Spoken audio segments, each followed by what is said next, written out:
কি চিনতে পারছেন? কেনই বা চিনবেন না? উনি হচ্ছেন আমাদের টিকটকার আঞ্জুমান মেহেজাবিন আপু।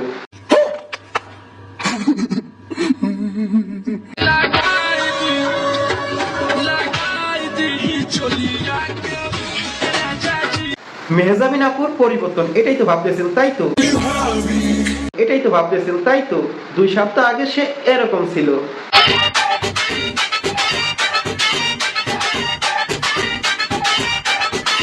বর্তমান তার নাদোষ নতুন চেহারাটা আপনারা দেখেছেন, না দেখলে চলেন আরেকবার দেখে আসি।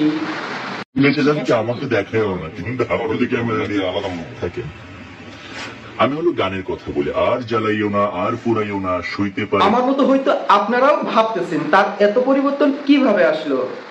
আসলে সে আলাদিনের একটা চেরাক পাইছে, যে চেরাকটা কিনা 8 ইঞ্চি লম্বা। মানে আমি বোঝাতে চাচ্ছি, আপনারা তো আলিফ লাইলা দেখেছেন, আলিফ লাইলার ভিতরে চেরাকটা 8 ইঞ্চি লম্বা না, সেই চেরাকটা সে পেয়েছে। সঠিক বলেছেন, আপনার বুদ্ধি ভালো।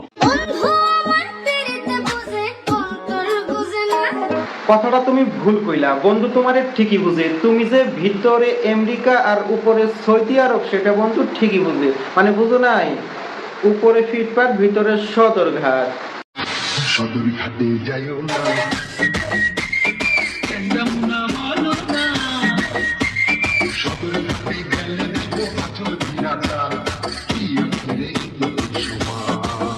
বুঝলাম না, আমার দুই চোখে দেখতে পারো না, আবার আমার সব খোঁজ খবরই রাখো। এই সিন আর কয়দিন? ওর গুণগান সারা রাত সারাদিন কয়েও শেষ করা যাইব না। যাই হোক, ও আগে ছিল ছাগল আর এখন হয়ে গেছে পাগল। আমাকে নিয়ে সমালোচনা করা বাদ দাও, আমার চেহারাটাই মাশাআল্লাহ, ব্যবহার কিন্তু আস্তাগফিরুল্লাহ। তোর ব্যবহার তুই তোর জায়গা মতো ভইরা রাখ। তার আগে তুই এটা কর, তুই তো একজন টিকটকার তাই না? তুই কি টিকটকের মানে বুঝছিস? টিকটক কারে কয়? আমি জানি না। আড়ালে দাঁড়িয়ে সমালোচনা করার কি আছে, সামনাসামনি এসে বলো। আমার তো পাগলে কামড়াইছে, তোর সামনে যাবো। তোর সামনে গেলে কি হতে পারে সেটা আমি খুব ভালো করেই জানি। তোর সামনে গেলে আমার আলাদিনের চেরাকটা নিয়ে তুই ঠুস ফিরাত দিয়ে দিবি। আচ্ছা, আমি শুনেছি তুই ভালো পাগলামি করতে পারোস, মানে নাচতে পারোস। আমার দর্শকদের একটু নাচ দেখাতে থাক, আমি এই ফাঁকে একটু মুইতে আসি।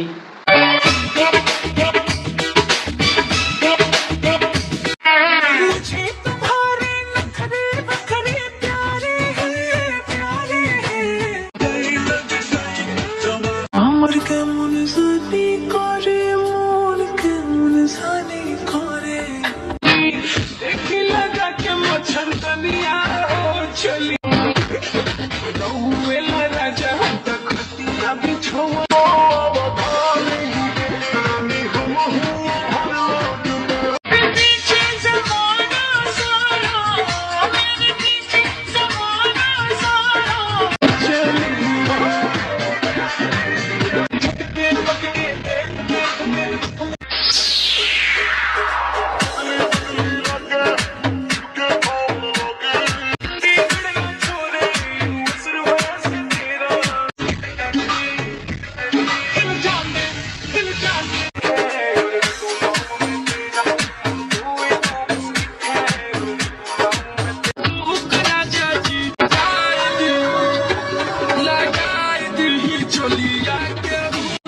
ওনার বুকের এক্সরে দেখে পরিষ্কার বোঝা যাচ্ছে উনি ব্রেনে আঘাত পেয়ে স্মৃতি হারিয়ে ফেলেছে।